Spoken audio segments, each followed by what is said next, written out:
నమస్తే, welcome to Sneha TV special discussion.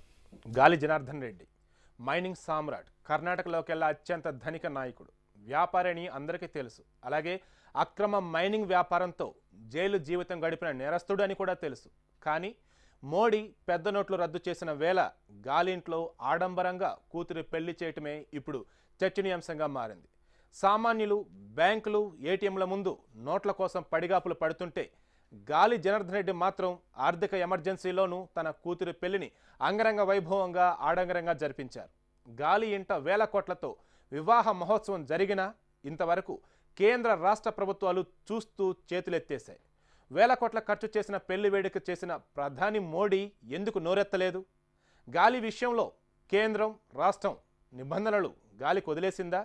తదితర అంశాలపై మాట్లాడేందుకు టీఆర్ఎస్ సీనియర్ నాయకులు తాడూరు శ్రీనివాస్ ప్రజాపతి గారు, అలాగే కామన్ మ్యాన్ ఆంజనేయులు గారు మనతో పాటు స్టూడియోలో ఉన్నారు. వారిని అడిగి మరిన్ని విషయాలు చూద్దాం. సో ముందుగా శ్రీనివాస్ గారు, గాలి ఇంట్లో పెళ్ళి అనగానే అందరూ కూడా వేల కోట్లలో ఉంటుందని అనుకున్నారు. కానీ ఎమర్జెన్సీ, ఒక రకంగా ఆర్థిక ఎమర్జెన్సీ అనేది నడుస్తూ ఉంది. ఇప్పుడు ఇంత టైంలో కూడా వేల కోట్లతో రకం పెళ్ళి అసలు ఏ రకం చేయగలిగారు? ఈ చేసినటువంటి పెళ్ళికి ఏ డబ్బుతో ఖర్చు చేశారనేది కూడా ఇంపార్టెంట్. మనం ఎన్పిఏ అకౌంట్స్ ఉన్నటువంటి మాల్యా లాంటి వారు, ఇది డిఫరెంట్, అంటే ఒక పర్సనల్ ఫంక్షన్ కదా.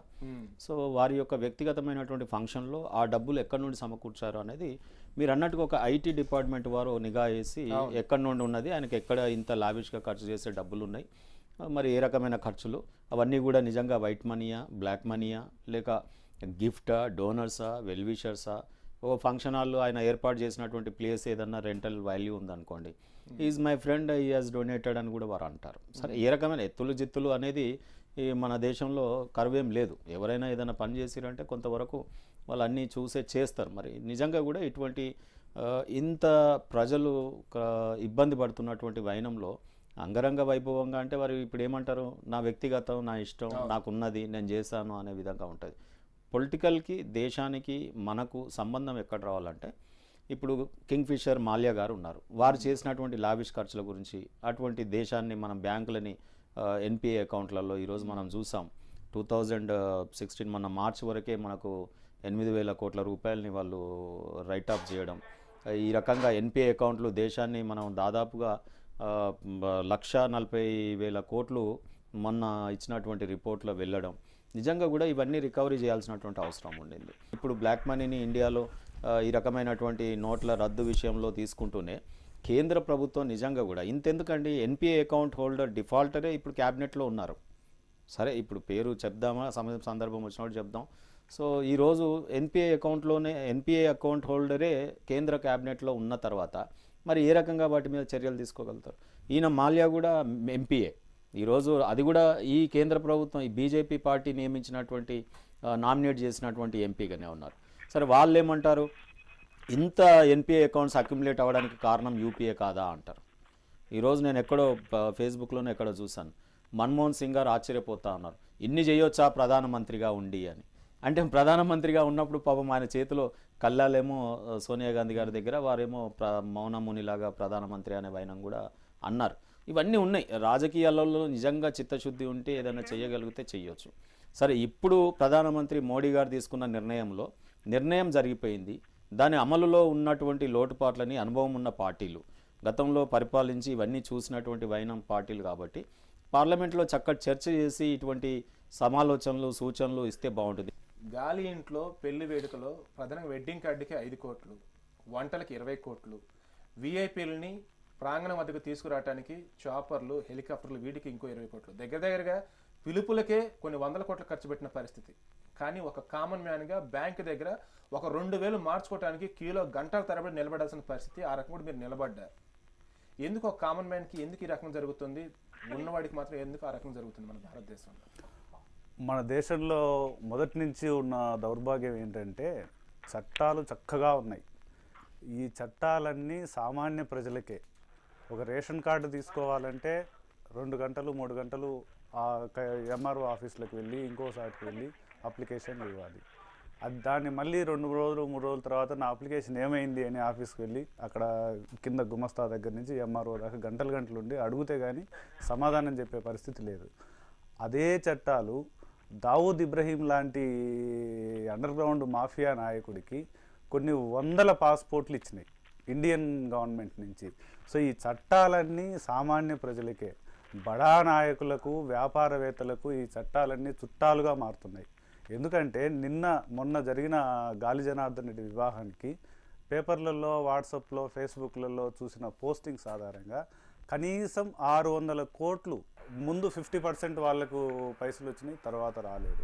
దాంట్లో కూడా 2000 పెద్ద నోటు, 100s 2000 తీసుకొని పబ్లిక్లోకి పోతే నేను ఒక కరెన్సీ రద్దు రాకముందే నేను పెళ్ళిని ప్లాన్ చేసుకున్నాను, ఖచ్చితంగా చేసుకొని ఉండొచ్చు, అడ్వాన్సులు పే చేసి ఉండొచ్చు 50% కానీ 70% కానీ ఒక పూల డెకరేషన్ వాడికి ₹1,00,00,000 అయితే ముందు 50 లక్షలు ఇచ్చి ఉండొచ్చు, తర్వాత 50 లక్షలు ఏ విధంగా ఇచ్చారు.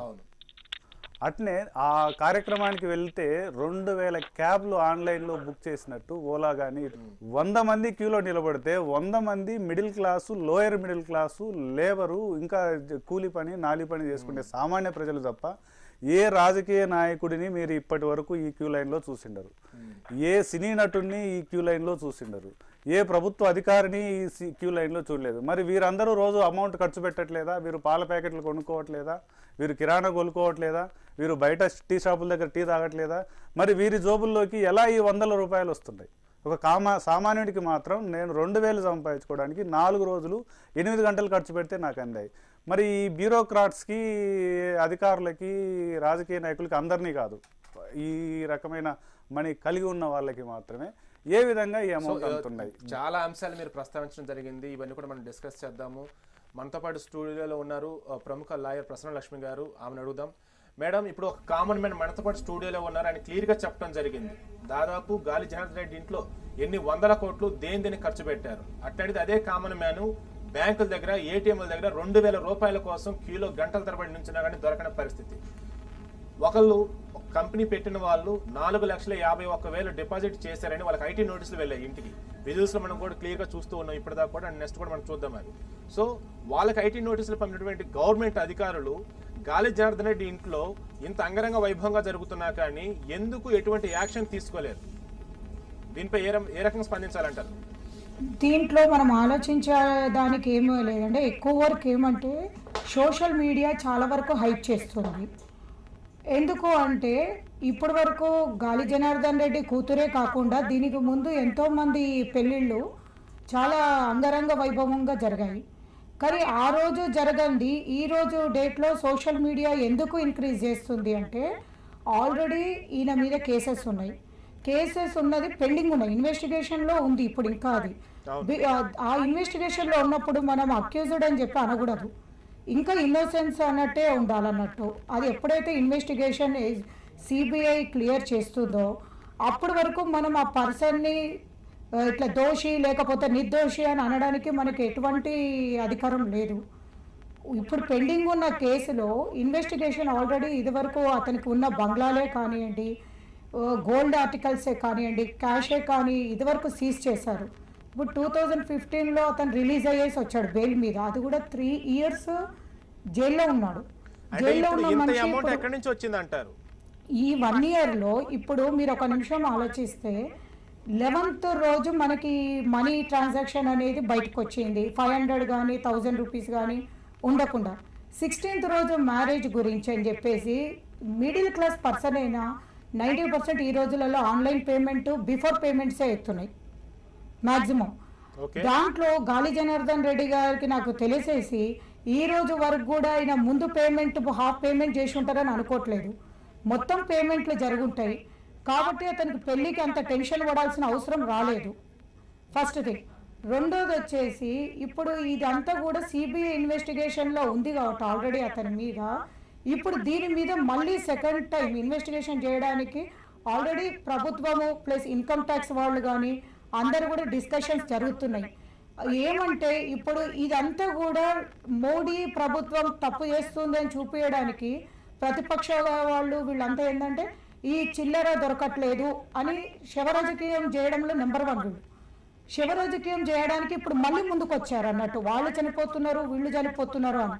కానీ ఇప్పటి వరకు చూస్తే ఇంకా ఫస్ట్ డే ఒక రోజు ఎప్పుడైతే మనకి అమౌంట్స్ ట్రాన్సాక్షన్స్ బ్యాంక్స్ బంద్ అని అన్నారో నెక్స్ట్ డే ఇట్ సెల్ఫ్ నేను బ్యాంక్స్ దగ్గరికి వెళ్ళాను, బ్యాంక్స్ దగ్గర నిల్చున్నాను, చూశాను సేమ్ పర్సన్ 3-4 టైం ఎందుకు వచ్చాడా అని చూస్తే గొప్ప గొప్ప వాళ్ళందరూ కూడా వాళ్ళ పనుల వాళ్ళకి ఎక్స్చేంజ్ కోసం పంపించారు. క్యూలో ఒక 100 మంది నించున్నారని అనుకుంటే అందులో ఎంతమంది ఇప్పుడు మీరు చెప్పిన విధంగా ఉన్నారు, ఎంతమంది ఆంజనేయ వాళ్ళు చెప్పిన ఎందుకంటే విధంగా ఏ ఉంటారంట? రోజైతే మనకి బ్యాంక్ క్లోజ్ అయిందో and next day it self నా కళ్ళ ముంగట ఒక 10 లక్షల రూపాయల వరకు ఒక పండ్లు అమ్ముకునే వాళ్ళని, కూరగాయలు అమ్ముకునే వాళ్ళని ఐడి కార్డులు తెప్పించి, ఆధార్ కార్డులు తెప్పించి, జిరాక్స్లు చేపించి ఇమీడియట్లీ లైన్లలో పెడితే అది ఇమీడియట్లీ గవర్నమెంట్ గుర్తుపట్టి ఆ ఫింగర్ మీద ఏదైతే మార్క్ పెట్టాలన్నారో ఇప్పుడు అది ప్రాబ్లం వచ్చింది మళ్ళీ రాజకీయంగా.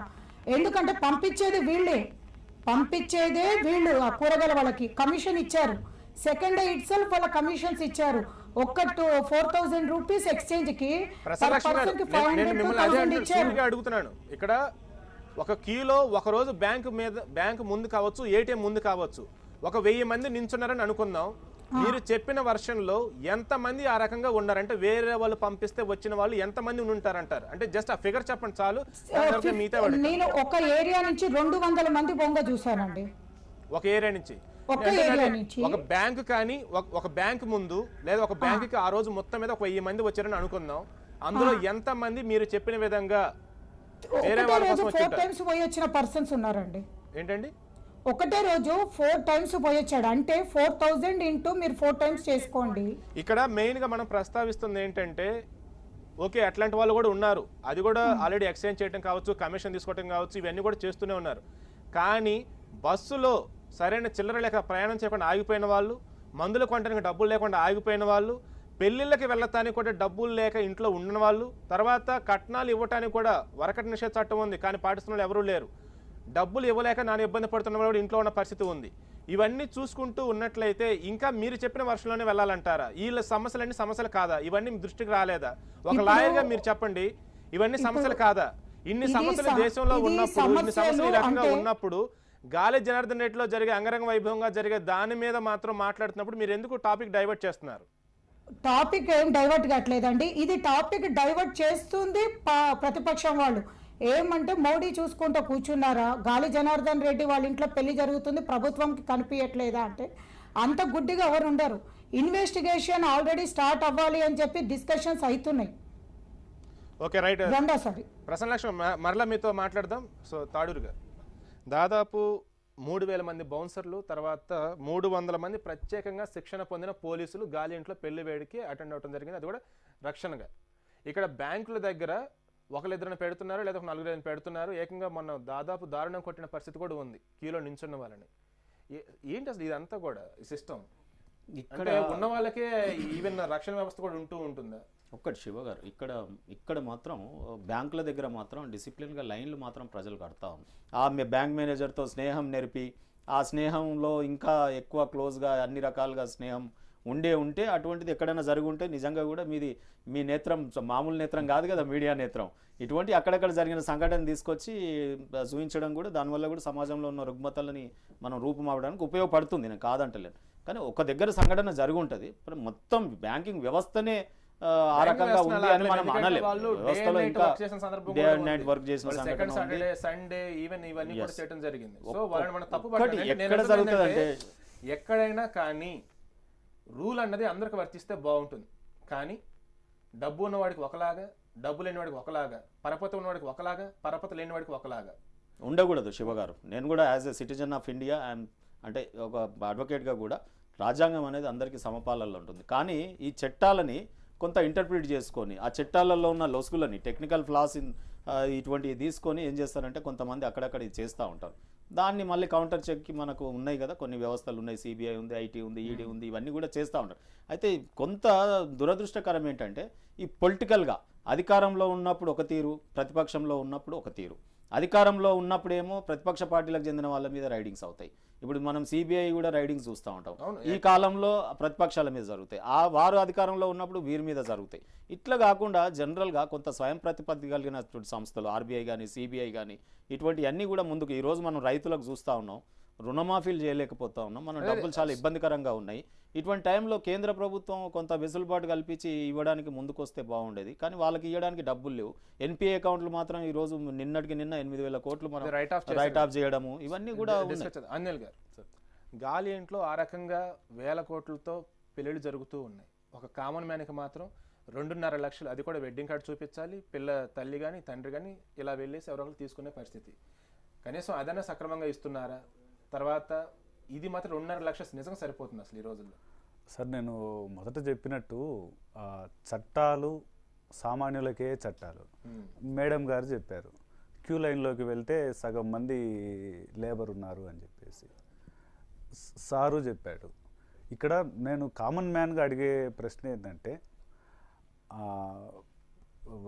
ఈ ప్రోగ్రాము మన గాలి జనార్దన్ రెడ్డి గారి ఇంట్లో జరిగింది ఫంక్షన్. ఆయన బై బర్త్ ఏమన్నా జమీందార్ గారి ఫ్యామిలీ నుంచి వచ్చాడా? లేదు, కానిస్టేబుల్ కొడుకు. ఆయన ఫస్ట్ మొదలు పెట్టిన వ్యాపారం ఎల్ఐసి ఏజెంట్. ఎల్ఐసి లాంటిది పీర్లెస్ అనే ఒక కంపెనీ ఉండేది. దానికి స్థానికంగా ఏజెంట్ ప్రకాశం డిస్టిక్లో గిద్దలూరు అనే తాలూకాలో ఆయన విద్యాభ్యాసం ఇది జరిగింది.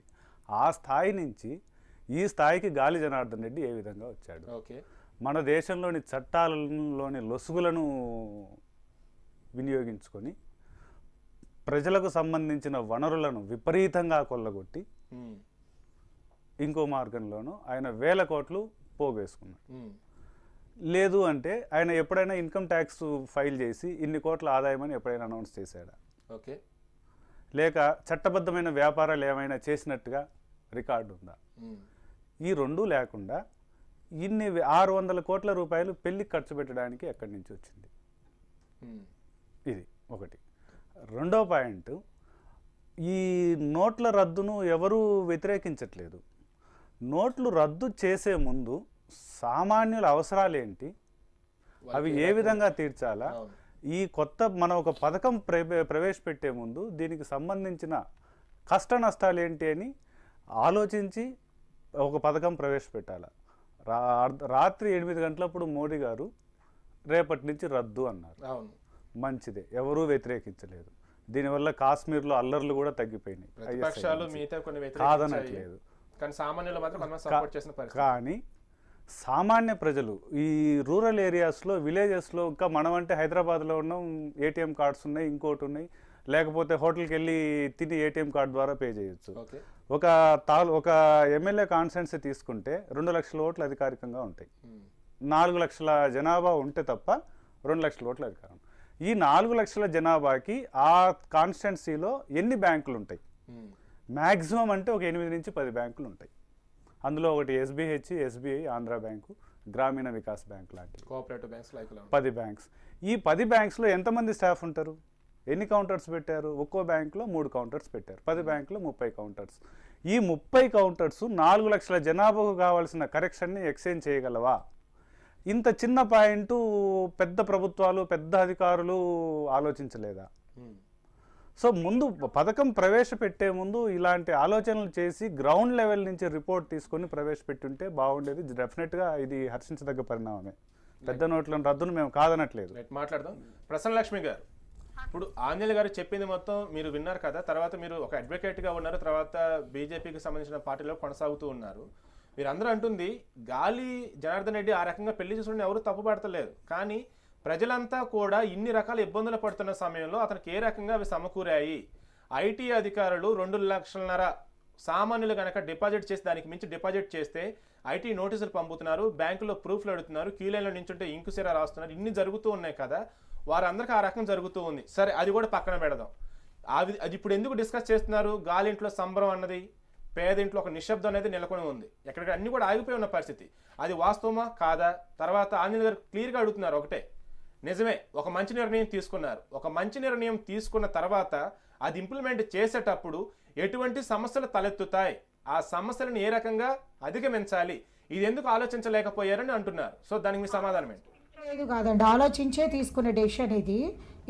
8 గంటల రాత్రి డిసైడ్ అయ్యారు అంటే ఇది చిన్న విషయం కాదు. ఇండియాని మొత్తం ఒక మినిట్లో అటు ఇటు చేసింది అంటే ఇంత చిన్న విషయం కాదు ఇది. ఆలోచించే ఇమీడియట్లీ డెసిషన్ తీసుకోవడానికి రోజు బ్యాంకులు ఇమీడియట్లీ బంద్ చేయించినాక కూడా రెండో రోజు నుంచే దొంగ మార్గాలకి ఎంతో పబ్లిక్ ముందుకు వచ్చారు. అంత దొంగ మార్గాలకే మీరు చూస్తే పబ్లిక్లోకి వెళ్ళి ఇంకా రెండో రోజు చూస్తే అసలు అవసరం ఉన్న వాళ్ళు ఎవరు బ్యాంకుల దగ్గర లేరు రెండో రోజు. ఎందుకంటే వాళ్ళ దగ్గర ఎనఫ్ అమౌంట్స్ ఉన్నాయి. ఇంకోటి బ్యాంక్ వాళ్ళు ఇచ్చింది 24,000 ప్లస్ 4,000 రూపీస్ ఎక్స్చేంజ్లో ఇచ్చారు. 28,000 రూపీస్ మనకి 1 వీక్ ఇస్తున్నప్పుడు ఒక హాఫ్ అన్ అవర్ 1 అవర్ లైన్లో నించుంటే ఇప్పుడు మనకు ఫ్యూచర్ మంచిగా ఉంటుందన్న ఆలోచన ఎందుకు ఉండట్లేదు? అదే సినిమాలకైతే ఎందుకు ఉంటున్నారు? సరే ప్రసన్నలక్ష్మి గారు, ఒక మాట, ఇప్పుడు దేశం మొత్తం మీద జనార్దన్ రెడ్డి గారి గురించి చెప్తాను ఒక నిమిషం. గాలి జనార్దన్ రెడ్డి గురించి చెప్పాలంటే ఆయన దగ్గర మొత్తం అందరికి మొత్తం ప్రపంచవ్యాప్తంగా తెలుసు ఆయన ఆల్రెడీ బెయిల్ కోసమే 3 ఏళ్ళు జైల్లో ఉండొచ్చిండని.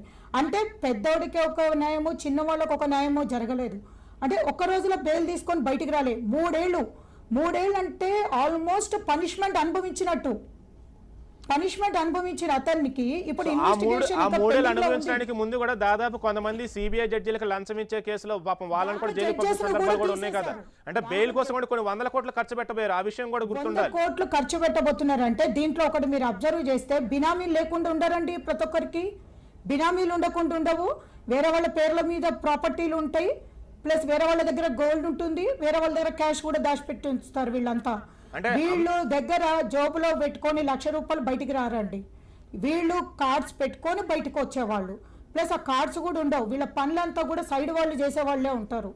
వీళ్ళదల్లా ఉట్టి జోబులో రూపాయి పెట్టుకోకుండా పబ్లిక్లోకి వచ్చి కూర్చోమంటే మంచిగా ఉంటారు. కానీ వీళ్ళ పనులన్నీ అయిపోతుంటాయి. చుట్టూ ఎట్లా అయిపోతుంటాయి? వీళ్ళ పక్కన అనుచరులు ఉంటారు. అనుచరులు మనకు తెలియట్లేదా? ఇప్పుడు ఎంతమంది కేసులలో మనం చూడట్లేదు అనుచరులని. మరి అట్లాంటి వ్యక్తి దగ్గరకి బీజేపీ నాయకులు, మంత్రులు, ముఖ్యమంత్రి వీళ్ళంతా కూడా వెళ్ళడం జరిగింది కదా. అంత అవినీతి పరుడని తెలిసి పెళ్లిలో చూడండి ఒక నిమిషము, పెళ్లికి వెళ్ళేది ఎవరినైతే పిలుస్తారో ఇన్విటేషన్ ఇస్తే వెళ్తారు, కానీ అక్కడ రాజకీయం కోసం పోరు పెళ్లికి. అదే విషయంలో ఎవరైనా చనిపోతే కూడా బీజేపీ వాళ్ళు వెళ్తారు, కాంగ్రెస్ వాళ్ళు వెళ్తారు, టీఆర్ఎస్ వాళ్ళు వెళ్తారు.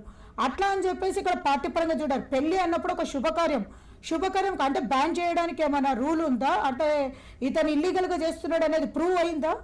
ప్రూవ్ కాలే. ఇన్వెస్టిగేషన్ పెండింగ్ లో ఉంది. ఆలోచించినప్పుడు కొంత ప్రసన్న గారు వీరు అడిగేది ఏంటంటే, ఇప్పుడు వారు చర్చనీయాంశం ఏంటంటే సామాన్య ప్రజలు ఒకవైపు కష్టాలు పడతా ఉన్నారు. ఇంత లావిష్ గా చేసేటప్పుడు వాళ్ళకి డబ్బుల సోర్స్ ఎక్కడి నుండి వస్తుంది, ఆ సోర్స్ ఏంటి, వారు ఏ రకంగా ఇంత ఓపెన్ గా ఖర్చు చేయగలుగుతా ఉన్నారు, ఆ ట్రాన్సాక్షన్స్ మీద నిఘా ఉందా లేదా, మన కేంద్ర ప్రభుత్వం ఇలాంటి వాటి మీద నిఘా పెడుతుందా లేదా, ఈ అన్ని విషయాల మీద ఎందుకు ఒకరికి ఒక రకంగా అనేది వీరి ఆవేదన. లేదు సార్, ఇదివరకు కూడా మీరు చూస్తే వెంకటేశ్వర స్వామికి కిరీటం పెట్టాడు గాలి జనార్దన్ రెడ్డి. దాని తర్వాత స్టెప్ బై స్టెప్ ఆయన ఒకటి నిజాలు బయటకు వచ్చినాక ఇన్వెస్టిగేషన్ నిఘా స్టార్ట్ అయింది ఆయన మీద. ఏమంటే ఎక్కడి నుంచి ఈయనకి డబ్బులు వస్తున్నాయి ఇంతగానము అని. దాని మీద మిస్అప్రోప్రియేషన్, చీటింగ్ కేసులు ఒకటి అడిగాము. రేవంత్ రెడ్డి గారు కూడా జైలు నుండి వచ్చిన తర్వాత పెళ్లి ఘనంగా చేశారు. దానికి జైల్లో నుండి అక్యూజ్డ్ గా ఉన్నప్పుడే ఆయన కార్యక్రమానికి వారి నాయకుడు వెళ్ళడం జరిగింది. అది పర్సనల్, వాళ్ళ నాయకుడు ఆయన శభాష్ అన్నాడు. వెనకటి ఏం చూసినామంటే ఇటువంటి పార్టీలలో ఉన్న వాళ్ళు ఇటువంటి కార్యక్రమాలు చేస్తే పార్టీ నుండి సస్పెండ్ చేసేవాళ్ళు. కానీ ఇప్పుడు అట్లా కాదు, సస్పెండ్ చేయడం కాదు, వెన్ను తట్టి వారికి మేము ఉన్నామనే ఒక అభయహస్తం లాగా వ్యవహారాలు జరుగుతున్నాయి అనేది వీరి ఆవేదన. అంటే ఇప్పుడు ఇక్కడ ఆ రోజు మరి 50 లక్షలు ఒక ఎమ్మెల్సీని కొనడానికి ఉపయోగించినప్పుడు, ఆ డబ్బులు మనకు టీవీలో కనిపించినప్పుడు, ఆ 50 లక్షలు ఎక్కడి నుండి వచ్చింది అని కనిపెట్టే బాధ్యత ఐటీ, ఈడీకి ఉంటుంది. ఈ రెండు సంస్థలు కూడా కేంద్ర ప్రభుత్వం చేతిలో ఉంటాయి. కేంద్ర ప్రభుత్వం ఇలాంటి విషయాల మీద ఎందుకు చర్యలు తీసుకోవట్లేదు? నేను ఇంతకుముందు నేను అన్నట్టుగా శివాన్ గారి ఇంట్లో కూడా వారి కూతురు మ్యారేజ్ ఉంటే 2 రోజుల ముందు సిబిఐ అన్నేళ్ళు సపోర్ట్ చేయకుండా ఉండి ఆ కార్యక్రమం పెట్టుకున్నప్పుడు ఒకవైపు సిబిఐ వెళ్ళి రైడ్ చేసి వారిని ఇబ్బందులకు గురి చేయడం జరిగింది. సో అంత చేయగలిగినప్పుడు ఒక ఎక్స్ సీఎంని ఇక్కడ ఇలాంటి కార్యక్రమాలు జరిగినప్పుడు సామాన్య ప్రజలు ఇక్కట్ల పాలై కూరగాయలు కొనుక్కోవడానికి 50 రూపాయలు, 100 రూపాయలు, 500 నోట్లు లేకుండా లైన్లలో మగ్గి, మీరు అన్నట్టుగా మొత్తం కరప్టెడ్ ఫెలోసే లేరు. ఈ రోజు లైన్లలో సామాన్య ప్రజలు ఉన్నారు. అనార్గనైజ్డ్ సామాన్య ప్రజలకి 24,000 వచ్చాయండి 1 వీక్ లోపట. 24,000 సరిపోవా 1 వీక్ కి? అంటే ఇప్పుడు ప్రసన్నలక్ష్మి గారు, దాదాపు దేశం మొత్తం మీద ఒక 50 మంది చనిపోయారు. ఒకటండి, మన దగ్గర ఏదైనా మంచి కార్యం చేద్దాం అనుకుంటే ముందు శవరాజకీయం చేస్తారు. ఎవరు చేస్తున్నారు అంటే చనిపోయిన వాళ్ళలో కొంతమంది అయినా సరే క్యూలో నుంచి చనిపోయిన వారు లేరా? తర్వాత వాళ్ళ దగ్గర ఉన్న డబ్బు చెల్లిద్దో చెల్లదో అనే ఒక భయంతో చనిపోయిన వాళ్ళు లేరా? వీళ్ళందరూ కాదంటారు కొంతమంది అయినా. దీంట్లో కొద్దిగా మోడీ గారు చెప్పిన దాని ప్రకారంగా ఒకరికి ఒకరు హెల్ప్ చేసుకోమన్నారు. బీజేపీ ప్రభుత్వం కూడా ఏం చెప్తుందంటే ఒకరికొకరికి హెల్ప్ చేసుకోమంటారు. ఇప్పుడు నేను 24,000 డ్రా చేశానండి, చేసినప్పుడు 10,000 రూపాయల వరకు వేరే వాళ్ళకి ఇచ్చుకున్న హెల్పింగ్కి. అట్లా ఎందుకు చేసుకోవట్లేదు అంటే మంచి రూట్ అనేది పోరా, జన్మలో పోరా. మీరెవరు కూడా శాంతియుతంగా క్యూస్ ఉన్నాయి బ్యాంకుల దగ్గర. మీ ఆర్ఎస్ఎస్ గానీ, మీ విహెచ్పి గానీ, మీ సంఘాలు గానీ, మీరు గానీ వాలంటీర్ ఎక్కడ చేస్తున్నారు చెప్పండి? చేసాం, క్యాంపులు పెట్టాం, వాటర్ బాటిల్స్ ఇచ్చాము, లైన్ లో క్యూలో ఇచ్చాం. మేము ఈవెన్ విత్డ్రా ఫార్మ్స్ కానీ డిపాజిట్ ఫార్మ్స్ కానీ అన్ని ఫిలప్ చేయడానికి కార్యకర్తలను పెట్టాము. మీరు చూడలేదు. 1-2 బ్రాంచులు చూసి మీరు అదే నిజమని అనుకోకండి. మేము సంఘం కానీ కార్యకర్తలు ఏబీవీపీ కానీ అందరూ కూడా పిల్లలు స్వచ్ఛందంగా వచ్చి కూర్చున్నారు. ఇప్పుడు ప్రజలంతా ప్రశాంతంగా ఉన్నారంటారా? ఏది లేకుండా వస్తు మార్పిడితో జీవనం సాగిస్తున్నారంటారా? ఒక్కటే ప్రాబ్లం ఉందండి, అది ఈవెన్ మేము కూడా యాక్సెప్ట్ చేయాల్సి వస్తుంది. మనకు ఊర్లలో ఉండేది సాల్వ్ అవుతుంది. వాళ్ళ పంటలో పండిన టమాటా ఇస్తే వీళ్ళు పచ్చిమిరపకాయలు, వాళ్ళు బియ్యం ఇస్తే వీళ్ళు జొన్నలు ఇవ్వడం, అట్లా వస్తు మార్పిడితో జీవనం సాగిస్తారని అనుకుంటున్నారా మీరు? కొన్ని రోజులు ఉంటే మన ప్రాబ్లం అండి. మనకి ఇప్పుడు కొన్ని రోజులు కష్టం అవుతుంది. మనకి చెప్పారు ప్రభుత్వం కొన్ని రోజులు అనుభవిద్దాము. ఎందుకంటున్నా ప్రసన్న గారు ఇక్కడ మన పరిభాషలో మనం ఒకటి అనుకుంటాం, ఒక 100 criminals may be escaped, 1 innocent should not be punished. అది ఇప్పుడు ఈ 40 మందికి వీరు మనం ఆవేదన అర్థం చేసుకోవాలి. ఇప్పుడు స్నేహ టీవీ ఆవేదన ఏంటి? సగటు ప్రజలు, సామాన్య ప్రజలు పడుతున్న ఇక్కట్ల గురించి మనని వారు ఒక ప్రశ్న వేయడం జరిగింది. నిజమే, దాన్ని గుర్తించి మనం దాంట్లో అక్కడక్కడ జరుగుతున్న విషయాలను మనం కూడా స్పందిస్తే కొంత ప్రజలలో ఆ నైతిక స్థైర్యం ఏర్పడుతుంది. ఓహో, ఏదో చెయ్యబోతారు, మనకు కూడా రేపు సౌకర్యాలు కల్పిస్తారు అనే విధంగా మనం ఉండాలనేది వాళ్ళ యొక్క ఇది. సో ప్రసన్న, ఇక్కడ ఒక ప్రశ్న సూటిగా అడుగుతున్నాను చూడండి. ఆర్బీఐ గవర్నర్ సంతకం చేసిన ఆ నోటు చెల్లుబాటు అవుతుందా అవ్వదా? 1 word లో చెప్పండి సార్. చెల్లుబాటు అవుతుంది. తర్వాత చెల్లుబాటు అవుతున్న దాన్ని నేను ఒక కామన్ మ్యాన్గా నేను దాచుకున్నాను, లేకపోతే ఆంజనేయ గారు దాచుకున్నాను, లేకపోతే ఇంకెవరో దాచుకున్నారు. సడన్గా అప్పటికప్పుడు అది చెల్లదు, మీరు ఇచ్చేయాలి అంటే ఎంతటి సమంజసం? అది తప్పు ఇదండి. అది చెల్లదు అనలేదు, అది ఎక్స్చేంజ్ చేసుకోమన్నారు. కానీ బ్యాంకు వెళ్ళే టైం లేని వాళ్ళు, లేదంటే బ్యాంకులు లేని చోట ఆ డబ్బు మార్చుకోవాలంటే ప్రధానమంత్రి చెప్పారు కాబట్టి మేము ఈ నోటు తీసుకోమని అన్నారు అక్కడ. సో ఒక ప్రధానమంత్రి ఒక కరెన్సీని రద్దు చేసి ఒక సామాన్యుడిని ఇబ్బంది పెడతానికి ఎటువంటి రైట్స్ ఉన్నాయి? రైట్స్ ఎందుకున్నాయి అనడానికి మనం కొద్దిగా ప్రభుత్వానికి కూడా సహకరించాలండి ఈ విషయంలో. రాత్రి ఎందుకు తీసుకున్నారు డెసిషన్ అంటే, ఇంకా మీరు చూస్తున్నారు పాకిస్తాన్ తోటి మనకున్న ఇబ్బందులు, ఎంత ఇబ్బందులు పడుతున్నామో మీరు తెలుసు. దానికన్నా ఇప్పుడు బాంబ్ బ్లాస్ట్లు అయ్యేసి పిల్లలు చనిపోతున్నారు.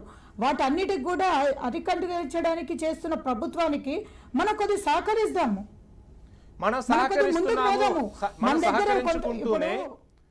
100 రూపాయలు లేకుండా లేవండి, అందరి దగ్గర ఉన్నాయి. తీయట్లే, ఇప్పుడు అందరు లోపల దాచి పెడుతున్నారు. మీరు ఒక వారం రోజులు ఆగండి, మొత్తం బ్లాక్ మనీ అంతా బయటకు వచ్చే రోజు వస్తుంది. నేను చూస్తున్నా డైలీ.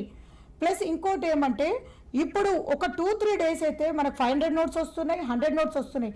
ఒక్క రోజులో మనం తలకిందులు అయ్యేది లేదు. నేను యాజ్ ఏ కామన్ మ్యాన్ లాగా నేను కూడా ఉద్దరికి తీసుకొని వచ్చుకున్న సామాన్లు తర్వాత ఇస్తా అని చెప్పి.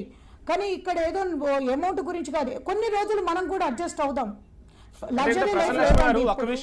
ఒక విషయం మేడంకు ఉన్న సొసైటీలో వాల్యూనో, మేడంకు ఉన్న సోర్సెస్ ఇంకోటో చూసి ఆలోచించి షాప్ వాడు ఉద్ధరించాడు.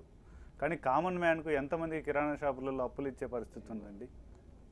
కామన్ మ్యాన్ దగ్గర 500 notes 1000 notes ఉన్నాయి అంటే, కష్టంగా ఉందంటే మనము ఆదుకుందాం అంటున్నా. యాజ్ ఎ కామన్ పర్సన్స్ లాగా వాళ్ళకి మనం ఆదుకుందాం బయటకు వచ్చి. అట్లా నేను 2-3 ఇచ్చాను. మేడం మీరు చెప్పేది అంతా 100% కరెక్ట్. ప్రసన్న గారు ఇక్కడ ఒక కామన్ మ్యాన్ ని ఎంతమంది ఏ రకంగా ఆదుకున్నారు? మోడీ గారు తీసుకున్న నిర్ణయాన్ని ఎవ్వరూ వ్యతిరేకించట్లేదు. అసామాన్య భారతదేశం మొత్తం సపోర్ట్ చేస్తుంది సార్. ఇది కష్టం అవుతుంది పబ్లిక్ కి. అంటే ఎన్ని రోజుల వరకు అనేది కూడా లేదు. మా అంటే 2-3 days లోపల 100 rupees నోట్లు వస్తున్నాయి. పబ్లిక్ అంతా కూడా ఫ్లెక్సిబుల్ ట్రాన్సాక్షన్ ఉంటుంది. ఇప్పుడల్లా వచ్చిన ప్రాబ్లం, ఎందుకు ప్రాబ్లం వచ్చింది అనే దానికి చెప్తున్నాను ఏంటంటే, ఇమ్మీడియట్లీ 2వ రోజు బ్లాక్ మనీ ఉన్న వాళ్ళందరూ కూడా కూరగాయల వాళ్ళని పంపించి ఎక్స్చేంజ్ పెద్ద ఎత్తున వచ్చాయి ఒక్కొక్కరి దగ్గరికి. ఇప్పుడు అది పర్సంటేజ్ రూపంలో కూడా మళ్ళీ న్యూ నోట్స్ వెళ్తున్నాయి. కరెక్టే మేడం, ఇదంతా వాస్తవమే, 100% కరెక్టే. ఈ అంటే, నిర్ణయం మీరు ఒక నిమిషం ఆలోచించండి. పేదోళ్ళు పోయి ఫ్యూచర్ లో నిల్చున్నారా లాంగ్ లైన్లో? రన్ లో సామాన్యుడికి లాభం జరుగుతుందనే సామాన్యుడు ఆశిద్దాం ఎంతమంది 100%. కూరగాయలు కాకపోతే ఈ రోజు ఇప్పటికీ కరెక్షన్స్ ఎక్స్చేంజ్ అయిపోయి 10 రోజులైంది. ఈ 10 రోజుల్లో గ్రామీణ ప్రాంతాల్లో కూరగాయల వాళ్ళు, కిరాణా షాపులు, టీ బండి వాళ్ళు, రిక్షా వాళ్ళు, వాళ్ళ జీవనోపాధి దెబ్బతిని వాళ్ళు పని చేస్తామంటే వెళ్తే పని చేసిన దగ్గర కొత్త నోట్లు ఇస్తారు, లేదా అసలు మా దగ్గర కరెన్సీ లేదని పనికి పిలవట్లేదు. ఈ 10 రోజులకు జరిగిన దాని గురించి ఆవేదన వ్యక్తం చేస్తున్నాం. కానీ ఈ మోడీని తీసుకున్న నిర్ణయం తప్పని కానీ, ఈ కొత్త నోట్లు రద్దు చేయొద్దు, పాత నోట్లే ఉండాలని కానీ, లేకపోతే ఇంకో విధంగా ఎవరు వ్యతిరేకించట్లేదు. ఇంకొక విషయం ఏంటంటే మేడం, 2000 నోట్ల రూపాయలు రిలీజ్ చేశారు. దాని బదులు ముందుగా ఆలోచించి 500 రూపీస్ నోటు రిలీజ్ చేసింటే ఇంకా ప్రజలకు సౌకర్యంగా ఉండేదేమో. ఎందుకంటే బ్యాంకులోకి పోతే వాళ్ళు ఇప్పుడు 2000 ఇస్తున్నారు, 2000 కొత్త నోట్ ఇస్తే ఎక్స్చేంజ్ చేసుకొని ఏం చేయాలి? 2000 నోట్ దాని మీద నేను క్లియర్ డిస్కషన్ చేస్తాను. చెప్పేదేనండి, ఇప్పుడు వీళ్ళంతా ఏం చేస్తారట, 500,000 కామన్ పీపుల్కి ఇచ్చి ఎక్స్చేంజ్ చేయించుకున్నారు కదా, వాళ్ళకి 2000 నోట్స్ ఇచ్చినాక మళ్ళీ దాని తర్వాత వాళ్ళని ఎందుకు కొన్ని రోజుల వరకు హోల్డ్ చేపిస్తున్నారు? ఏంటంటే ఈ బ్లాక్ మనీ అనేది బయటికి రావడం కోసం అని. అంటే ఇక్కడ ప్రసన్నలక్ష్మి గారు 2000 నోటు అనేసి కామన్ మ్యాన్కి లింకప్ చేసి చెప్తున్నారు కదా. ఒక కామన్ మ్యాన్కి 2000 మాత్రమే ఇచ్చారు, ఒక గాలి జనార్దన్ రెడ్డికి మాత్రం 2000 కోట్లు కాదు, కొన్ని 100 కోట్లు పెట్టి ఖర్చు చేసాడని అనుకుందాం. మీరు చెప్పినట్టుగానే కొన్ని అడ్వాన్స్లు ముందే చెల్లించడం అనుకుందాం. ఆ రోజుకి అవసరమైనంత వాటికి ఈ 8న డెసిషన్ తీసుకోవడం జరిగింది. అమౌంట్ 500 నోట్లు, 1000 రూపాయల నోట్లు పాతవి రద్దు చేస్తున్నాం, అది బ్యాంకులో వచ్చి డిపాజిట్ చేసి ఎక్స్చేంజ్ చేసుకోండి అని. ఆ తర్వాతే పెళ్లి జరిగింది. ఒక కామన్ మ్యాన్కి మాత్రం 2000, పెళ్లి జరగడానికి మాత్రం 2 లక్షలన్నర. గాలి జనార్దన్ రెడ్డికి మాత్రం ఇన్ని 100 కోట్లు ఎక్కడి నుంచి వచ్చాయి, ఎవరిచ్చారు? బీజేపీ సపోర్ట్ లేకుండా ఈ రకం జరిగిందా? ప్రభుత్వం సపోర్ట్ లేకుండా ఈ రకం జరిగిందా? ఆల్రెడీ ఇన్వెస్టిగేషన్ అవుతుంది. ఒక్కటండి, నేను ఈ సోషల్ మీడియా వాళ్ళు ఇచ్చే హైప్కి పబ్లిక్ అందరూ కూడా చాలా ఎక్కువ చేస్తున్నారు. పబ్లిక్ ఎక్కువ చేయడం కాదు, వాస్తవం మన కళ్ళ ముందు కనిపిస్తున్నదా కాదా? దానికన్నా ఎక్కువ చేస్తున్నారు. సరే, ఎక్కువ చేస్తున్నారు అనుకుందాం. ఒకవేళ 2000 కోట్లు కాదు, 600 కోట్లు కూడా కాదు, 100 కోట్లనే అనుకుందాం. ఆ మాత్రం కూడా ఉండదంటారా ఖర్చు? బినామీ వాళ్ళ మీద నుంచి ఉండదా అండి? ఎంతమంది అనుచరులు ఉంటుంటారు మీరు ఒకసారి అబ్జర్వ్ చేస్తే? సో బినామీలనైనా రికవరీ చేయాలి కదా ప్రభుత్వం. కాదు, మీరు ఏమంటున్నారంటే బినామీలు పెట్టుకొని పెళ్లి చేసుకోవటం అనేది చట్టరీత్యా అంగీకారం అంటున్నారా? లేదంటే ఏంటండి? ఆయన మీద కేసు ఇంకా పెండింగ్ ఉంది కదా, ఇప్పుడు మళ్ళీ నెక్స్ట్ టైం ఇన్వెస్టిగేషన్ జరగబోతుంది. ఈ పెళ్లి మీద కూడానా?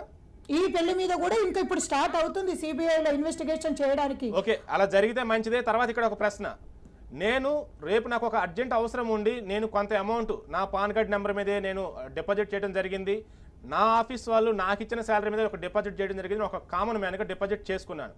రేపటి రోజు నేను వెళ్ళి బ్యాంక్ వెళ్ళి డబ్బు తీసుకుందాం అనుకుంటే నీకు 2000కి మించి రాదు, ఒకవేళ నీ దగ్గర అమౌంట్ ఉంటే ఎక్స్చేంజ్ చేసుకో 4000కి మించి రాదు అని చెప్పడం జరిగింది. ఆ తర్వాత కొంత మీకు ఫ్రీడమ్ ఇస్తున్నాము, 24,000 తీసుకోండి వారానికి అంటున్నారు. నాకు అవసరం ఉన్నది 1,00,000, నేను మొత్తం కూడా కష్టపడి సంపాదించిన డబ్బు నా పాన్ కార్డు నెంబర్ మీద బేస్ చేసుకుని మరీ డిపాజిట్ చేశాను. ఇంత కరెక్ట్గా నేను ఉన్నప్పుడు, ట్యాక్స్లన్నీ కూడా కడుతున్నప్పుడు, ఒక కామన్ మ్యాన్ని తన డబ్బు తాను తీసుకోకుండా ఆపే హక్కు ఒక దేశ ప్రధానికి ఉందా? మనకి ఫ్యూచర్ మంచిగా ఉండాలంటే ఇప్పుడు ఫ్యూచర్ గురించి మాట్లాడలేదండి, ప్రెజెంట్ నా సమస్య, నేను ఫ్యూచర్ గురించి ఖచ్చితంగా అంటున్నాను. ఆల్రెడీ అంజలి గారు చెప్పారు, ప్రెజెంట్ మీకు 1,00,000 రూపాయల అవసరం ఉంది, అర్జెంట్ అవసరం ఉంది, నీకు కాదనట్లేదు. కానీ అదే అర్జెంట్ అవసరాన్ని కొద్దిగంత 90% వరకు మీరు పోస్ట్ పోన్ చేసుకునే వెసులుబాటు ఉంటుంది. వాళ్ళనో వీళ్ళనో ఏదో విధంగా మీరు బతిలాడుకొని కొన్ని రోజులు, ఇప్పుడు ఒక మాట అండి, టెనెంట్ రెంట్ కట్టట్లేదంటే కొన్ని రోజులు టెనెంట్ వదిలేయండి. ఇప్పుడు ఏదైనా బిల్స్ తీసుకోవట్లేదంటే కొన్ని రోజులు వదిలేయండి. అలా మీరు చెప్పినట్టుగా దేశంలో ఎంతమంది వదిలేస్తున్నారు? నేను మన ఫ్యూచర్ గురించి చెప్తున్నా అండి, మన ప్రజలందరూ ఫ్యూచర్ గురించి చెప్తున్నా. ఇల్లిటరేట్స్కి మనము కూర్చోబెట్టి చెప్పాలండి, చదువుకోలేని వాళ్ళకి మన ప్రయోజనం కోసం జరుగుతుంది అని చెప్పాల్సిన బాధ్యత మనకు ఉంది, ప్రతి ఒక్క పౌరులకు ఉంది. ఎప్పుడు చెప్తారు అదంతా కూడా? కనీసం సరిపడా చేస్తే పొద్దున్న నుంచి రాత్రి వరకు చర్చలలో బీజేపీ వాళ్ళు ప్రతి ఒక్క స్పోక్స్ పర్సన్ కూర్చొని ఎవ్రీడే చెప్తున్నారు. మనకేదో ఒక విధంగా కిరాణా వాడో ఇంకొకడో అప్పిస్తున్నాడు, మనం బాగానే ఉన్నాం. సమస్య ఎక్కువ ఇబ్బంది పడుతున్నది ఆ చదువుకొని ఇల్లిటరేట్సే ఎక్కువ ఇబ్బంది పడుతున్నారు. వారే తినడానికి ఉండడానికి లేకుండా ఇబ్బంది పడుతున్నారండి. ఈ సమస్య ఉండదు. జస్ట్ ఇప్పుడు ఇదే చర్చ మనకి మనీ ఎట్లా ఉంటుందంటే ఎంతో సంతోషంగా కూర్చుంటాం మనం అందరం కూడా. ఏమంటే ఆ ఒక 100 రూపీస్ నోట్లు వచ్చాయి అనుకోండి, మనం ఇంత కష్టపడ్డది ఏం లేదు. ఒక మాట అండి, ఎంతో మంది తినకుండా స్ట్రైకులు చేసిన ప్రజల గురించి అని చెప్పి ఉన్న రాజకీయాలు ఉన్నారు. ఇప్పుడు ఒక 10 రోజులు మనం కష్టపడలేమా? ఇప్పుడు ఇది ఒక్కటి చేస్తే అయిపోతుందా మేడం? ఈ ఎన్పిఏ అకౌంట్లో రికవరీ చేయకపోయినా పర్వాలేదు, స్విస్ బ్యాంక్కి వెళ్ళి రాకపోయినా పర్వాలేదు, ప్రతి అకౌంట్లో 15 లక్షల రూపాయలు వేయకపోయినా పర్వాలేదు, మనం సర్జికల్ స్ట్రైక్స్ ఎవరైతే మనం ఆల్రెడీ ప్రూవెన్ బ్యాంకులు ఇచ్చిన లిస్టు, ఆల్రెడీ సీల్డ్ కవర్లో సుప్రీంకోర్టుకి ఇచ్చిన లిస్టు, ఇవన్నీ కూడా ప్రభుత్వం దగ్గర ఉన్నాయి కదా. వాళ్ళ ఆస్తుల్ని కానీ వాళ్ళని కానీ ఇప్పుడు మాల్యా దేశం నుండి పారిపోయేంత వరకు మన గూఢాచారీ వ్యవస్థకు, కేంద్ర ప్రభుత్వం యొక్క గూఢాచారీ వ్యవస్థకు తెలియదు. ఈ రకంగా వ్యవహారం చేద్దాం, కానీ ఇది ఒక్కటి మాత్రం చేద్దాం, మనం అందరం భరించాలి. ఆ సర్జికల్ స్ట్రైక్ చేస్తే ఓన్లీ ప్రభుత్వము వాళ్ళ మీదనే స్ట్రైక్ చేస్తే ఇంతమంది ప్రజలు ఇబ్బంది పడరు కదా. ఆ 1,40,000 కోట్లు ఇప్పుడు మన దేశంలో ఇంత హజిల్ క్రియేట్ అయినాం కదా, మనకు 1,40,000 కోట్లు వస్తాయా? ఈ రోజు 9 లక్షల కోట్ల రూపాయలు మోడీ గారు ఇచ్చిన డేట్ ఎప్పటి వరకు అండి? డిసెంబర్ 31 వరకు. డిసెంబర్ 31 కల్లా ఉన్న నల్లధనం అంతా రావడానికి 100% స్కోప్ ఉంది. పెద్ద అలజడులు అక్కడ ఏదైనా కనీసం రివోల్ట్ కానీ అటువంటివి కానీ ఫస్ట్ 2-3 రోజులు ఉన్నది. సరే, ఫస్ట్ 2 రోజులు హర్షించారు మోడీ గారి నిర్ణయం. ఆ తర్వాత ఈ అవైలబిలిటీ ఆఫ్ చేంజ్ ఈ దొరకకపోవడం మూలాన, లేకపోతే ఈ ఎక్స్చేంజ్లో కొంతమంది వారు అన్నట్టుగా కొంతవరకు ఇటువంటి అటువంటివి కూడా జరుగుతూ ఉన్నాయి కదా. ఇవన్నీ వెరిసి లైన్లు మాత్రం ఉన్నాయి. లైన్లో ఉన్న దాంట్లో 50% నిజమైన యాక్చువల్ రిక్వైర్మెంట్ ఉన్న జనాలు ఉండొచ్చు, ఒక సగం మంది బ్లాక్ మనీని వైట్ చేసుకునే ఉద్దేశంతో కొంతమంది ప్రేరేపితంగా పోయి ఉండవచ్చు. దాన్ని కూడా ప్రభుత్వం ఎన్నో చర్యలు తీసుకుంటా ఉంది, చెప్తా ఉంది. కానీ ఎక్కడ కూడా మనం పోలీస్ని నిర్బంధంగా మనం పెట్టి ఇలా చేయడం అనేది లేదు. ఒక్క సంఘటన అనంతపూర్లో జరిగింది.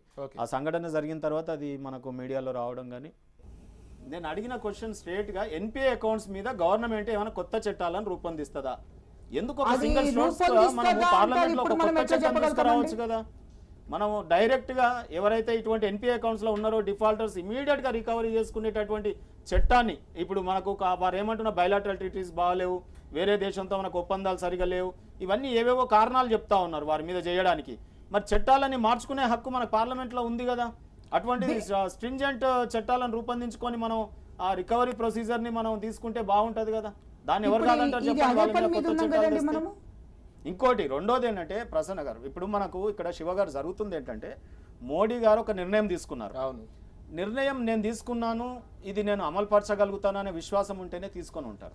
దీంట్లో వారు విజనరీతో రేపు 50 రోజులలో ఏదో కొంత నేను ఈ దేశ ప్రజలు హర్షించే విధంగా చేయగలుగుతానని ఒక దృఢమైన నమ్మకంతో చేసి ఉంటారు. కానీ ఈ ఫెడరల్ దేశంలో ఇంత సహకారం సమాఖ్యలో మరి ముఖ్యమంత్రులు కూడా మోడీ గారి లాగానే ప్రజల ఓట్లతో ఎన్నుకోబడిన ముఖ్యమంత్రులు, వీరిని కాన్ఫిడెన్స్లో తీసుకుంటే, ఇప్పుడు మీరు అన్నారు బ్యాంకుల దగ్గర లైన్లు ఉన్నాయి, కేంద్ర ప్రభుత్వం మిలిటరీ వచ్చి వాళ్ళని సెటరైట్ చేయదు కదా, ఇమీడియట్గా ఇక్కడ పోలీసు కదా. అంటే మీరు తీసుకున్న నిర్ణయానికి రాష్ట్ర ప్రభుత్వాలు ఇక్కడ సేవలు అందించాల్సినటువంటి పరిస్థితి. నిన్నటికి నిన్న మనం మార్కెట్ యార్డ్ చూసాం. మేము ఏదో కొంత వినూత్నమైన ఆలోచనతో మా హరీష్ రావు గారు మార్కెట్ యార్డ్లలో టోకన్ సిస్టమ్ పెట్టుకొని అక్కడ ప్రజలు ఇబ్బంది పడకుండా ఏదో కొంత వినూత్న ప్రయోగం చేసాం. అదే రకంగా మా ఐటీ శాఖ మాత్యులు కేటీఆర్ గారు ఢిల్లీకి ఇమీడియట్గా క్షణాల మీద మీరు నిర్ణయం తీసుకున్న వెంటనే లోకల్ బాడీస్కి ట్యాక్సెస్, లేకపోతే స్టేట్ గవర్నమెంట్ రెవెన్యూ డిపార్ట్మెంట్ వచ్చేటటువంటి ఆదాయాలకు వెసులుబాటు కల్పియండి అని మనం ఒక సూచన చేస్తే, అరుణ్ జైట్లీ గారు వెంటనే దాన్ని ఆమోదించితే ఈరోజు దేశవ్యాప్తంగా అన్ని రాష్ట్రాలకు కొంత వెసులుబాటు జరిగింది. ఇలాంటి ఆలోచనలు కేంద్ర ప్రభుత్వం నిర్ణయం తీసుకునే ముందు లేదా? అంటే మాలాంటి కేటీఆర్ గారు వెళ్ళి చెప్పేంత వరకు కూడా దేశంలో ఇంత పెద్ద వ్యవస్థలో ఉన్నటువంటి ప్రధానమంత్రి గారికి మరి ఇవన్నీ కూడా రిడ్రెసల్ మెజర్స్ తీసుకోకుండానే నిర్ణయం తీసుకున్నారా అనే ఒక డౌట్ వస్తుంది. ఒకవేళ తీసుకొని ఉంటే ఈ మన సమాఖ్య దేశంలో ముఖ్యమంత్రులు కూడా ప్రజలచే ఎన్నుకోబడ్డవారు కాబట్టి వారిని విశ్వాసంలోకి తీసుకొని ఒక దృఢమైన నిర్ణయం తీసుకున్నాక నన్ను ఇమీడియట్గా ముఖ్యమంత్రులతో అందరితో మీటింగ్ పెట్టేసి చేస్తే బాగుంటుండేది. ఇటువంటి ఒక ఆ మెజర్ తీసుకోలేదనే ఒక ఆవేదన ఉంది. అల్టిమేట్గా ఇప్పుడు గ్రామంలో ఒక పల్లెటూరులో ఒక గిరిజనుడు ఒక అడవిలో వెళ్ళినప్పుడు ఆ గిరిజనుడు నాకు ఏ ప్రభుత్వం తీసుకుంది, ఇది కేంద్ర ప్రభుత్వమా బీజేపీ ప్రభుత్వం, మేము కూడా నష్టపోతాం రాష్ట్ర ప్రభుత్వాలుగా, మేమేదో చేసినామనే ఫీలింగ్ వస్తుంది. ఇప్పుడు ఆ ప్రజలు పడుతున్న కష్టాలన్నీ మేము దగ్గరుండి తీర్చాల్సిన పరిస్థితి రాష్ట్ర ప్రభుత్వాలు. మీరైతే ఒక నిర్ణయం తీసుకోగలిగినారు తప్ప ప్రజలకు ఇమీడియట్గా అందుబాటులో ఉండే రాష్ట్ర ప్రభుత్వాలు ఉన్నాయి కదా, ఆ రాష్ట్ర ప్రభుత్వాలను ఎందుకు కాన్ఫిడెన్స్లోకి తీసుకోకుండా చేయలేకపోయినారు బీజేపీ అనేది, కేంద్ర ప్రభుత్వము అనేది. నేను ఎన్డీఏ పక్షాలు, ఇంకో రోమర్ కూడా ఉంది, ఏదో ఎన్డీఏ పక్షాలకు ముందే వాళ్ళు లీక్ చేసినట్టుగా, ఎన్డీఏ భాగస్వాములు అయినటువంటి వాళ్ళకు ముందే ఇవన్నీ వెసులుబాటు కల్పించినట్టుగా ఇవన్నీ వస్తూ ఉన్నాయి. వాటిని అన్నిటిని కూడా మనం జాగ్రత్తగా కేంద్ర ప్రభుత్వంలో ఎక్కడ ఏ మూలన గుండు సూది సప్పుడు వస్తే కూడా కనిపెట్టగలిగే గూఢచారి వ్యవస్థ మనకు వచ్చినప్పుడు అంటే ప్రజలు పడుతున్న కష్టాలను కూడా గుర్తించి ఇమీడియట్ గా రాష్ట్ర ప్రభుత్వాలని కాన్ఫిడెన్స్ లోకి తీసుకొని అంటే ప్రసన్న లక్ష్మి గారు, సో ఇప్పుడు శ్రీనివాస్ గారు అడుగుతుంది అదే, ఇప్పుడు ఒక కేంద్ర ప్రభుత్వం తీసుకున్న నిర్ణయాన్ని మీరు చెప్పినట్టుగా సహాయ సహకారాలు అందించుకుంటూ ముందుకు వెళ్ళాలి అంటే ఖచ్చితంగా అన్ని చోట్ల కూడా బీజేపీ కేంద్రంలో ఉంది, తర్వాత ఎన్డీఏ మిత్రపక్షాలు కూడా సపోర్ట్ చేశాయి. ఎన్డీఏ మిత్రపక్షాలు ఎన్ని రాష్ట్రాల్లో ముఖ్యమంత్రులుగా ఉన్నారు, మిగతా వాళ్ళు ఎన్ని రాష్ట్రాల్లో ముఖ్యమంత్రులుగా ఉన్నారు, మీరు తీసుకున్న ఒక కేంద్రం తీసుకున్న నిర్ణయాన్ని మిగతా రాష్ట్రాల వాళ్ళు ఎందుకు సమర్థించాలి? ఒకవేళ సమర్థించకపోయినా కానీ కేంద్రం నిర్ణయం కాబట్టి దానికి తగ్గట్టుగా ప్లానింగ్తో ఉండాలి అంటే ఎంత కష్టపడాలి? కనీసం ఒక్క మాట కూడా ఎందుకు చెప్పలేదు, ఎందుకు కన్సిడర్ చేయలేదు అంటున్నారు. ఇది చెప్తే ఇంకా ఎక్కువ మనకి ఇది దొంగలు దొరకరండి చెప్తే ముందే అంటే ఆ రాష్ట్ర ముఖ్యమంత్రులు దొంగలు అంటున్నారా? కొండ నాలుగ మందేస్తే ఉన్న నాలుక ఊడిపోయింది మేడం, ఆ రకంగా ఉండకూడదు కదా ప్రభుత్వాలు. మీకు ఇందాక మీరు చెప్పిన దానికి ఇప్పుడు చెప్తున్నా ఏంటంటే మినిస్టర్స్ అందరూ కూడా మీరు రాష్ట్ర ప్రభుత్వము ఇదంటున్నారు. మొన్న కార్పొరేట్ ఎలక్షన్స్ అప్పుడు నైట్కి నైట్ ఒక్కొక్క కోటి రూపాయలు 100 రూపాయల నోట్ కట్టాలి ఒక్కొక్క కార్పొరేట్ ఎలక్షన్స్ కి ఎట్లా ట్రాన్స్ఫర్ అయినాయి? అట్లా ఇప్పుడు ఎందుకు తిరగట్లేదు మీరు? ఒక్కొక్క గుడిసెల దగ్గరికి ఎందుకు పోవట్లేదు మీరు? ఆర్టీఐ యాక్ట్ కింద వారి యొక్క ట్రెజరీ ఎంత ఉన్నదో చెప్పగలిగే వెసులుబాటు మనకుందా? ఉన్నాయి, రాజకీయ పార్టీలు అన్ని ఉన్నాయి. సరే ఇప్పుడు ఇన్నేళ్లుగా పరిపాలన చేస్తున్నట్టు కార్పొరేట్ ఎలక్షన్స్ అప్పుడు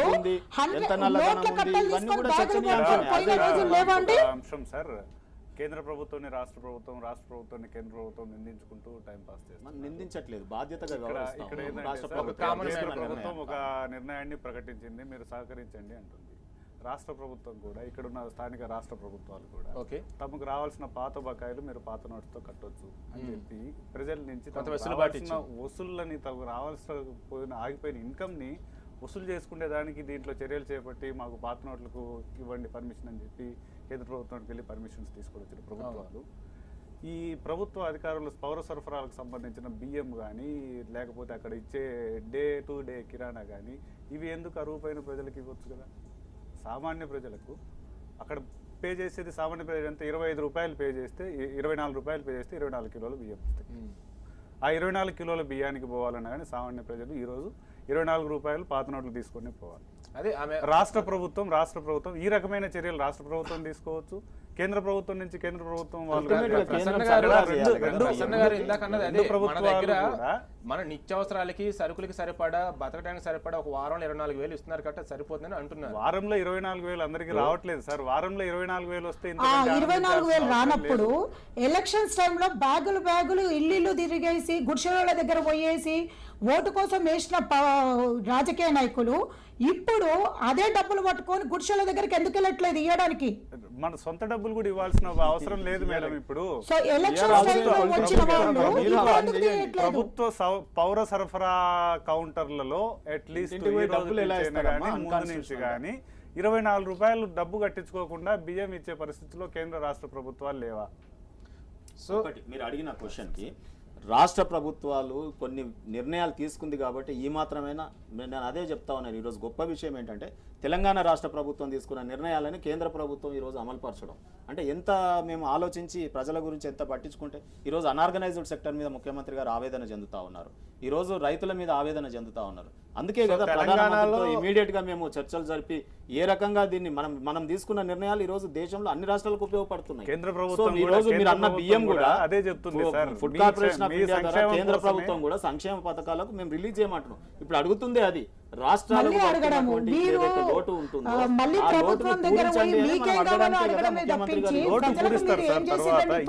ఇప్పుడున్న పరిస్థితులలో బిల్లులు కట్టడానికి మీరు పాతది కట్టండి అని చెప్పి అమెండ్మెంట్ ఇచ్చిన ప్రభుత్వము ఇప్పుడు రేషన్ కార్డులో ఎవరికైనా కానీ ఆధార్ కార్డు క్రెడిట్ కార్డు మీద ఆధార్ కార్డు మీదనే ఇస్తారు.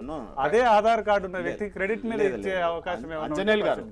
రాష్ట్ర ప్రభుత్వం చాలా క్లియర్ గా ఎవరైనా మీరు బకాయిలు ఉంటే ఈ నోట్లతో కట్టుకోవచ్చు తప్ప కట్టని వాళ్ళ మీద ఇమీడియట్ గా మేము దండయాత్ర చేయట్లేదండి. ఉన్న వెసులుబాటుని వాడుకుంటా ఉన్నాం. దాదాపుగా 100 కోట్ల రూపాయలు. ఇక్కడ ఒక పాయింట్ అండి, ఒక కామన్ మ్యాన్ గా ఆంజనేయులు గారు ఒక ఉద్యోగం చేస్తూ ఉండొచ్చు, కీ లెవెల్ నించున్నారు, డబ్బుల కోసం వెళ్ళారు. నేను కూడా ఒక మీడియా సెక్టర్లో చేస్తున్నాను, నేను కూడా ఒక ఆధార్ కార్డు పట్టుకున్నాను, కీ లెవెల్ నించున్నాను, తెచ్చుకున్నాను. తర్వాత తాడు శ్రీనివాస రాకుండా పరపతిని ఉపయోగించండి, లేదా ఆయన దగ్గర పాపం 100 రూపాయలు 50 రూపాయలతో ఆయన ఉండొచ్చు. ఇక్కడ ఒక దేశ ప్రధాని కూడా అమ్మని క్యూ లైన్లో నించోపెట్టారు, కానీ అంబానీని మాత్రం క్యూ లైన్లో నించోపెట్టలేకపోయారు అని దేశం అంతా కూడా సర్క్యులేట్ అవుతూ ఉన్నది. దీనికి మీరే సమాధానం చెప్తారు? ఇప్పుడు క్యూలో ఒక నిమిషం ఆగండి. క్యూలో నించున్నటువంటి మోడీ వారి అమ్మ కూడా వేరే వాళ్ళకి డబ్బులు ఎక్స్చేంజ్ చేయడానికి వచ్చారా? లేదంటే ఆమెకు 95 ఏళ్ళ వయసు, నిజంగా మీరు అన్నది నిజమే కనుక అయినట్టయితే ఆమెకు నిజంగా ఆ డబ్బులు వాడుకోవాల్సిన అవసరం లేదు. ఒకవేళ అక్కడ ఎక్స్చేంజ్ చేసి తీసుకెళ్ళినా కానీ ఏం ఉపయోగించరు. ఆమె నెలకు వచ్చేసి కనీసం 2000 కూడా వాడతారో లేదో, ఎందుకంటే మిగతా వాళ్ళ కొడుకులు చూసుకుంటారు, మిగతా వాళ్ళు చూస్తారు.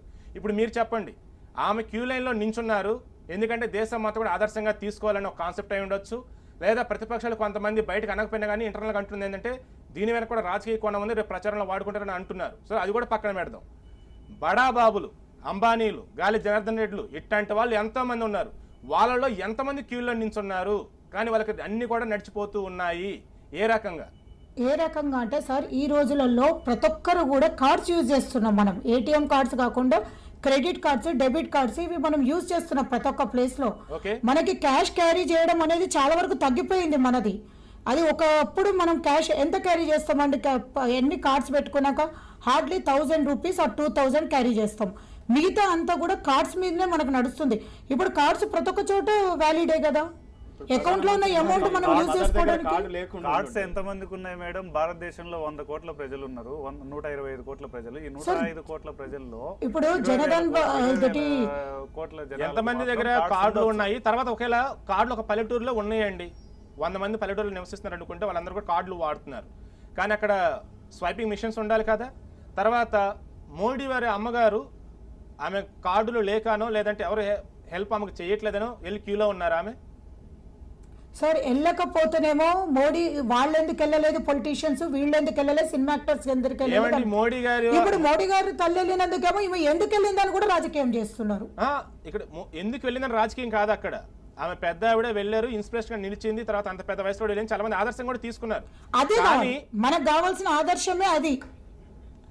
ఇప్పుడు మీరున్నారు, మీ దగ్గరికి ఎవరన్నా మీరు అడ్వకేట్గా ఉన్నారు, తర్వాత పొలిటికల్ పార్టీకి కూడా రిప్రజెంట్ చేస్తూ ఉన్నారు. మీ దగ్గర ఒక కేసు వాదించమని ఎవరో వచ్చారు, వారు మీకు ఫీజు చెల్లించుకోవాలి. మీ దగ్గర స్వైపింగ్ మిషన్ ఉందా? లేదంటే నిన్న 2 కేసెస్ నిన్న మార్నింగ్ కోర్టులో 2 కేసెస్ కూడా మేడం మేము ఇప్పుడు ఇచ్చుకోలేము, నెక్స్ట్ డేట్ లో ఇస్తాము అంటే వద్దని చెప్పాను. ఎందుకంటే ప్రతి ఒక్క ప్రజలు దీనికి ఆహ్వానించాలి. ప్రసన్న గారు మీలాగా ఎంతమంది ఇలా ఆలోచిస్తారు? మీలాగా అందరూ ఉండాలి కదా. అంటే ఉండాలి ఉండద్దు అన్నది కాదు సార్, నేనేమంటున్నట్టు ఇది మన భవిష్యత్తు. ఇప్పుడు నేను ఇదే చెప్తున్నాను ఏంటంటే, ఇదే మీరు అంటున్నారు కదా కామన్ మ్యాన్ అని. Common man 70% common man suffer అవుతుంటే ఇదే కామన్ మ్యాన్ లో 30% పీపుల్ ఇప్పుడు ఇల్లీగల్ దందాలో దిగారు ఈ మార్కెట్ కోసం. చాలా మంది ఇల్లీగల్ దందాలో దిగారంటున్నారు కదా, 70% వెళ్ళిపోయారు. ఈ 30% వాళ్ళకి సమస్యలు ఎన్ని రోజుల్లో తీరబోతున్నాయి స్పష్టంగా చెప్పండి. 30% నెక్స్ట్ వీక్ కల్లా మొత్తం క్లియర్ అవుతుందండి, ఆల్మోస్ట్ అయిపోయింది. జస్ట్ పేషెన్స్ లేకుండా ఏమంటే చూడండి, మీడియా ఒకటి ఎక్కడైతే అన్యాయం జరుగుతుందో అదే కవర్ చేస్తున్నారు. అదే మళ్ళీ నేను 24,000 డ్రా చేసుకొని 10,000 కొత్త నోట్లు వేరే వాళ్ళకి ఇచ్చాను వాడుకోమని, మళ్ళీ అదెందుకు మీడియా చూపించలేదు? సరే, ఇక్కడ ఒక మాట ఇందాక ఆల్రెడీ అడిగాను, ఇప్పుడు కూడా అదే అడుగుతున్నాను. మీరు చాలా మంది కార్డ్స్ యూజ్ చేస్తూ ఉన్నారు అన్నారు. మీ దగ్గర వచ్చిన క్లయింట్స్ దగ్గర కూడా వాళ్ళు అమౌంట్ లేదు తర్వాత ఇస్తానంటే సరేనని చెప్పానని అన్నారు. కానీ మీరు క్యాష్లెస్ ట్రాన్సాక్షన్ చేయాలి, ఆ రకం చేస్తే మంచిదన్నారు. త్వరలో స్వైపింగ్ మిషన్ తీసుకొని అలా పెడతారా మీ క్లయింట్స్ కోసం? ఉందండి, స్వైపింగ్ మిషన్స్ కంపల్సరీ వస్తుంది. ఈవెన్ ఇప్పుడు అడ్వకేట్స్ కూడా చాలా మంది ట్యాక్స్ కట్టారు కాబట్టి ఇప్పుడు అడ్వకేట్స్ ఫీజు దాని గురించి కూడా ఇప్పుడు ట్యాక్స్ అనేది మాకు కూడా అది పెద్ద ప్రెషరే ఉంటుంది. కాబట్టి ఇప్పుడు నెక్స్ట్ నుంచి మేము కూడా ట్యాక్స్ చూపించినప్పుడు ఈవెన్ ప్రతి ఒక్క కేసుకు కూడా పేదవాడికి కానీ మేము కూడా న్యాయం చేయడానికి ఎక్కువ డబ్బులు తీసుకోకుండా ఎంతవరకు అవుతుందో అంత. అంటే దీని త్వరలో ప్రసన్న లక్ష్మి గారు కూడా క్యాష్ తీసుకోకుండా కార్డ్స్ యూజ్ చేస్తారు క్లయింట్స్ దగ్గర నుంచి కూడా, అంతేనా? అవునండి, రైట్. మంచి ఆలోచన అండి ప్రసన్న లక్ష్మి గారు. అండ్ డిస్కషన్లో participation thank you so much. So Srinivas గారు అండ్ కామన్ మ్యాన్ ఆంజనేయులు గారు కూడా థ్యాంక్ యూ సో మచ్. త్వరలోనే పేదల కష్టాలన్నీ కూడా త్వరగా తీరాలి. అటు ప్రసన్న లక్ష్మి గారు కావచ్చు, లేదంటే క్యాబినెట్లో ఉన్నటువంటి కొంతమంది మంత్రులు కావచ్చు, అందరూ కూడా చెబుతుంది ఏంటంటే కొద్దిపాటి సమస్యలు ఉంటాయి, కష్టాలు ఉంటాయి, కానీ రానున్న రోజుల్లో దేశ భవిష్యత్తు బాగుంటుంది, అభివృద్ధి దిశగా ముందుకెళ్తుందని చెప్తూ ఉన్నారు. సో వీలైనంత త్వరగా పేదల కష్టాలు, సామాన్యుల కష్టాలు కనుక తీరినట్లయితే నిజంగానే అభివృద్ధి జరుగుతుందని భావించవచ్చు. ఇది ఇవాళ ప్రత్యేక చర్చా కార్యక్రమం. Stay with us.